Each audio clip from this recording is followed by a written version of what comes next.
মাটির তৈরি পাহাড়ি পণ্যের কদর আজও কমেনি। দেশের অন্যতম প্রাচীন শিল্পের মধ্যে কুমার শিল্প অন্যতম। দর্শক, এই মুহূর্তে আমি অবস্থান করেছি বরিশালের বৃহত্তম উপজেলা বাকেরগঞ্জের নিয়ামতি ইউনিয়নের কুমারপল্লীতে। তৎকালীন মৃৎশিল্পের কারিগররা কুমার বা পাল নামে পরিচিত লাভ করেন। মূলত যুগ যুগ ধরে সুনিপুণ হাতের ছোঁয়ায় তারা তৈরি করছেন মাটির তৈরি নানা তৈজসপত্র। আর তাদের এই উৎপাদিত তৈজসপত্র শুধু স্থানীয় চাহিদাই নয়, স্থানীয় চাহিদা পূরণ করেও পাইকারদের মাধ্যমে যাচ্ছে দেশ ও বিদেশে। মাটির তৈরি প্রাচীন শিল্পের বাহারি পণ্যের কদর রয়েছে এখনও। তাই তো আজও বরিশালের বৃহত্তম উপজেলা বাকেরগঞ্জে 500 পরিবার মৃৎশিল্পের কাজের সঙ্গে সম্পৃক্ত থেকে জীবন জীবিকা নির্বাহ করছে। যুগ যুগ ধরে এ পেশার সঙ্গে জড়িত কারিগররা তাদের গভীর ভালোবাসা আর মমতা দিয়ে সুনিপুণ হাতের বিভিন্ন কারুকাজের মাধ্যমে মাটি দিয়ে তৈরি করেন নানা পণ্য। মাটির তৈরি কিছু পণ্য এখনও পুরোপুরি হারিয়ে যায়নি।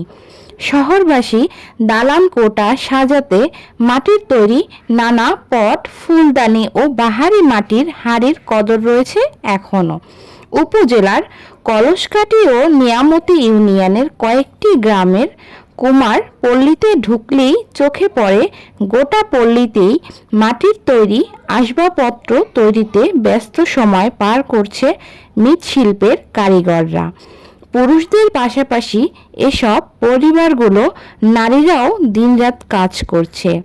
কুমারপল্লীগুলোর বাড়ির আঙিনা থেকে শুরু করে খোলা মাঠে, সড়কের দুই পাশে কাঁচা মাটির আসবাবপত্র তৈরি করে রোদে শুকোচ্ছে। আর প্রত্যেকটা বাড়িতেই মাটির চুলোতে কাঠ দিয়ে তাদের তৈরি মাটির আসবাবপত্র পুড়ছে। অনেকে আবার মাটির তৈরি আসবাবপত্রের রং তুলিতে রাঙিয়ে তুলছে। নানা প্রতিকূলতার সাথে যুদ্ধ করেই মূলত এই উপজেলায় নিয়ামতি ইউনিয়ন ও কলসকাঠিতে আজও টিকে রয়েছে মৃৎশিল্পের সাথে জড়িত 500 পরিবার। পূর্বপুরুষ থেকে করে আইছি।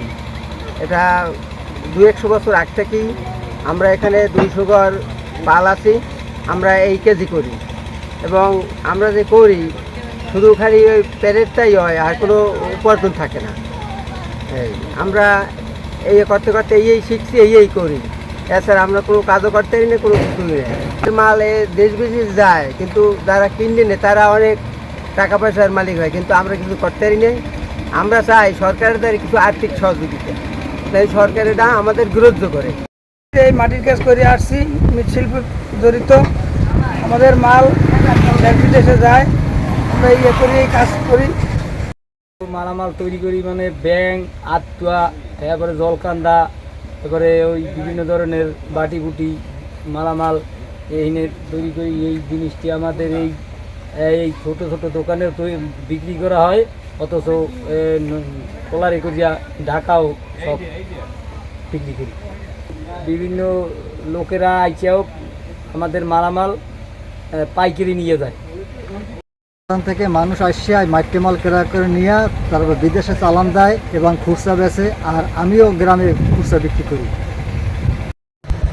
শত বছর ধরে চলে আসা এই মৃৎশিল্পের কারিগররা আমাদেরকে জানিয়েছেন মূলত তাদের পূর্বপুরুষের শত বছরের ঐতিহ্যকে ধরে রাখতেই তারা এই পেশার সাথে জড়িত। এখন মূলত তাদের মূলধন কম থাকায় বিভিন্ন এনজিও ব্যাংক থেকে লোন নিয়েই তারা প্রতি বছর তাদের এই মাটির তৈরি পণ্য নির্মাণ করেন। বছর শেষে যখন তারা বিক্রয় করে ঘরে ওঠেন, তখন তাদেরকে গুনতে হয় লোকসান।